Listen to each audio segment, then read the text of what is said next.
Bună ziua, dragii mei!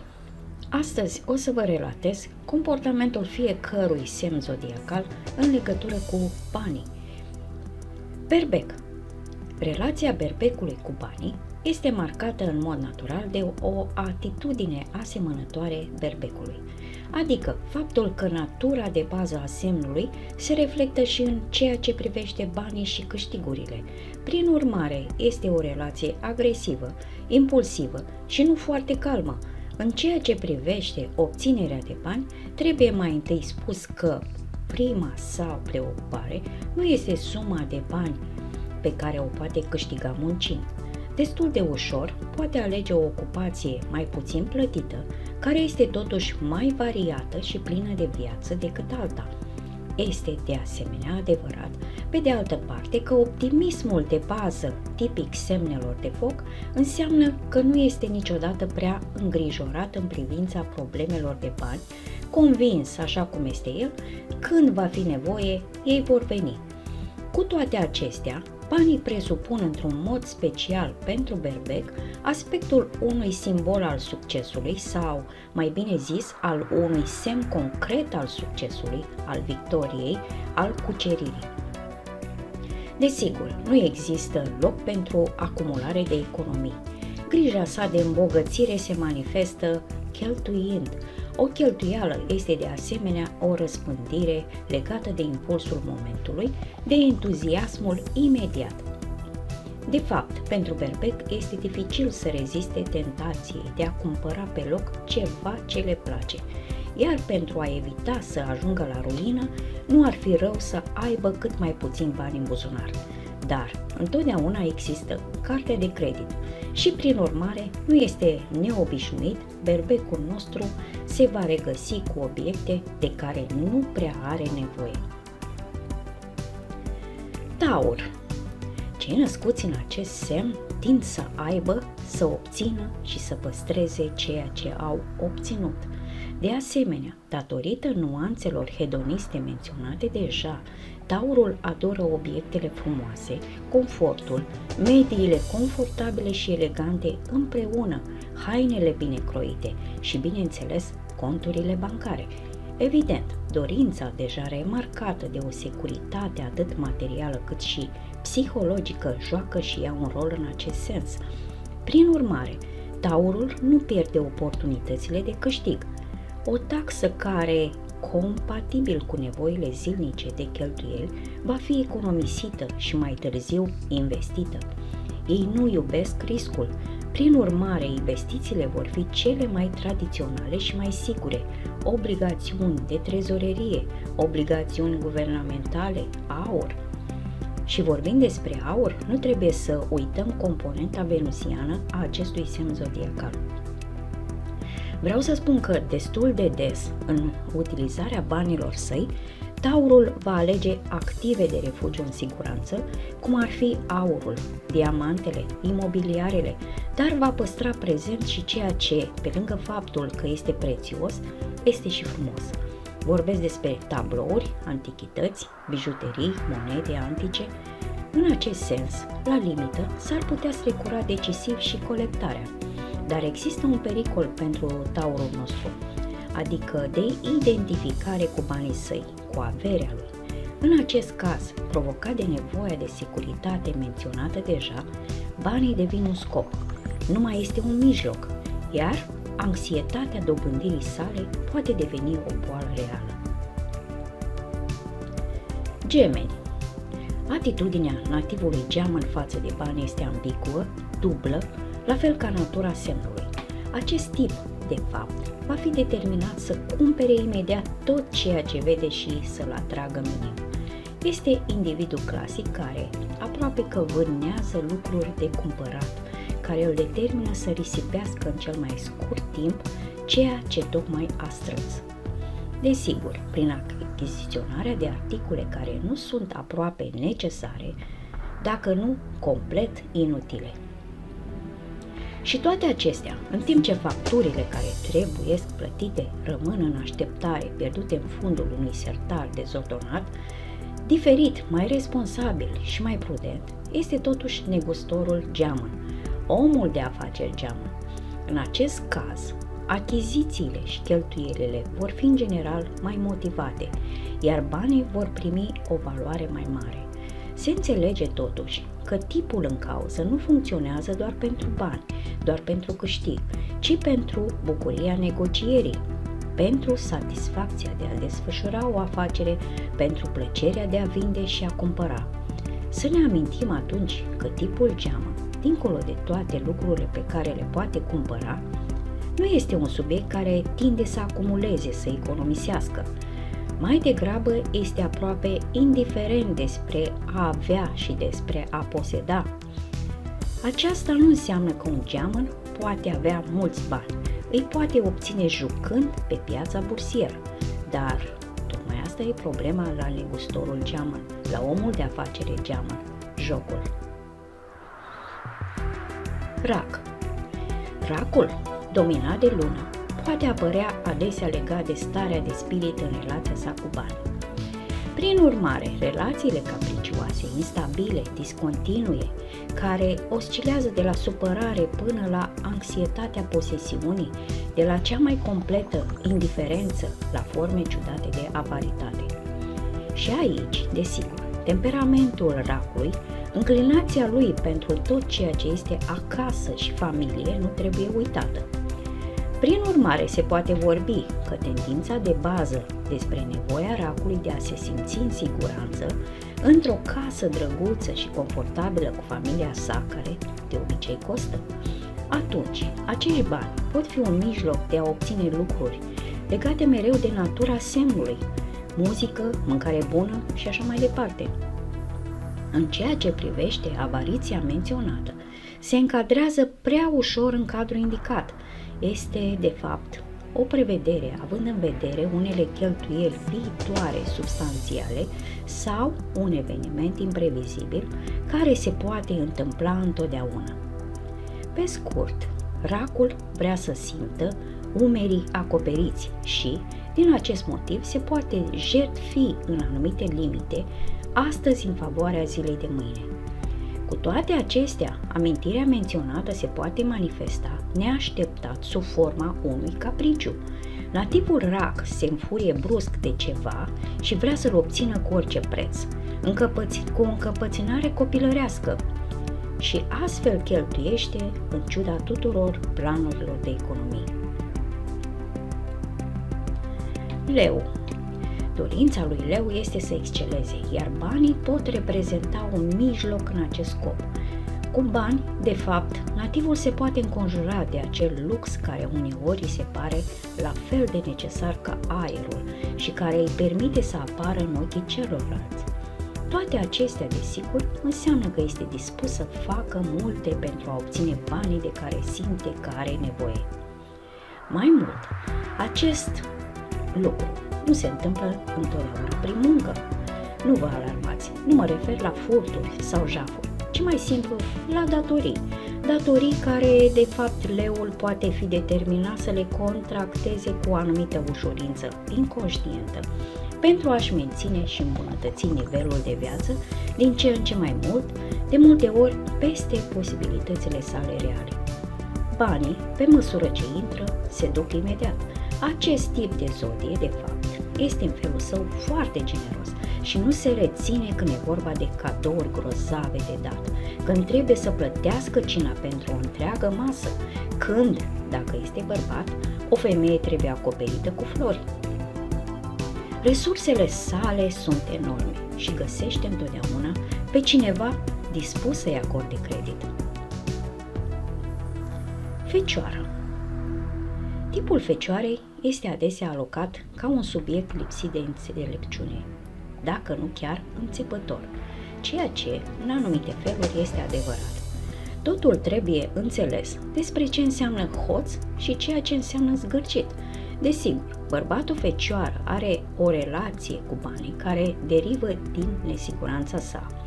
din frica lui de viitor și astfel el lasă deoparte bani sau cel puțin nu-i irosește. Și astfel Fecioara, ca o furnică mică, păstrează. Concretitudinea născută și simțul practic îl țin cu ușurință departe de ispitele periculoase, de la jocurile de noroc, de la speculațiile prea riscante, precum și de la cheltuieli pur voluptoase sau legate doar de prestigiu sau manie pentru grandoare. Prin urmare, Fecioara nu este cu siguranță un consumator și este persoana căreia lucrurile au durabilitate.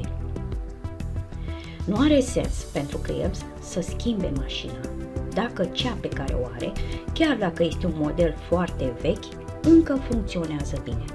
Și are mare grijă în utilizarea de orice bun, pentru a nu-l consuma prea curând și a-l păstra cât mai mult timp. Obiectele sale, lucrurile pe care le deține, vor fi întotdeauna caracterizate de o sobrietate remarcabilă și nu vor avea nicio strălucire. În cele din urmă, să ne amintim că tendința Fecioarei de a păstra, de a nu risipi, se poate traduce prin mania colectării, în loc de note de avaritate, și are mare grijă în utilizarea de orice bun pentru a nu-l consuma prea curând și a-l păstra cât mai mult timp. Balanța. Lăcomia nu este cu siguranță una dintre caracteristicile semnului balanței care, dimpotrivă, pot apărea adesea complet dezinteresate. Nativul din balanță nu este un căutător de bani frenetic, cu condiția ca, într-un fel sau altul, să aibă ce are nevoie sau crede că are nevoie. De fapt, poate obține orice mergând să-l cumpere și apoi să-l plătească cu numerar sau prin a-l obține cadou. Deci, nu este neobișnuit ca persoana în cauză să caute mai mult decât banii înșiși cine îl face să aibă ce vrea. Prin aceasta nu vreau să spun, desigur, că toți cei născuți în balanță sunt exploatatori și paraziți, cu excepția faptului că uneori își folosesc farmecul natural pentru a obține ceva.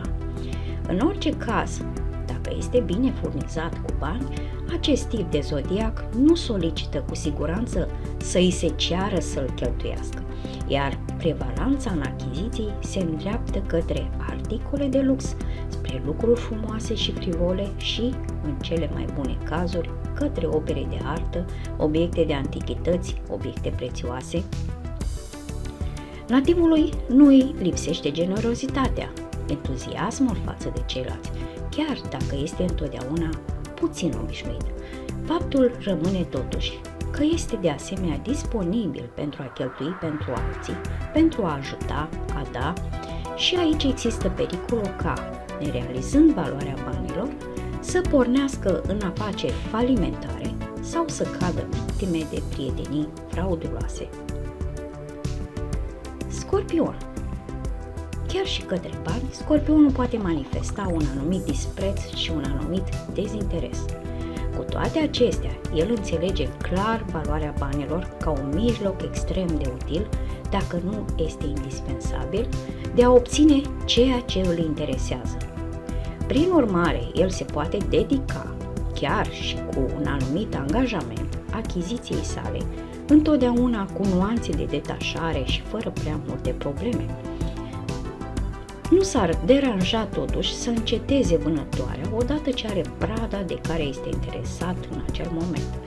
Este de asemenea posibil ca unii scorpioni să caute bani, bogății, ca și compensare pentru nemulțumirea emoțională sau sexuală și nu poate fi exclus faptul că în unele cazuri este doar o dorință de putere, o putere care poate fi acordată prin bani.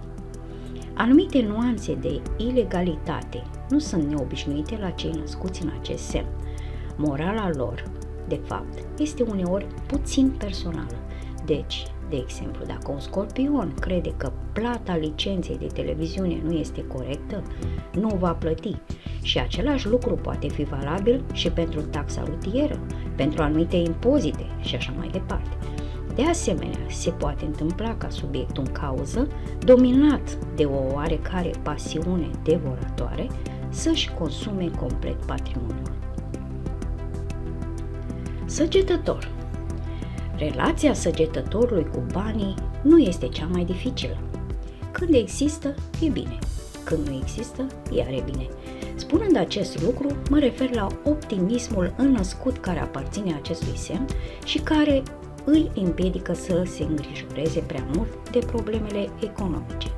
Mai mult, este un subiect practic generos, întotdeauna gata să-i ajute pe ceilalți și care, tocmai ca un bun optimist, se așteaptă ca ceilalți să se comporte în același mod față de el.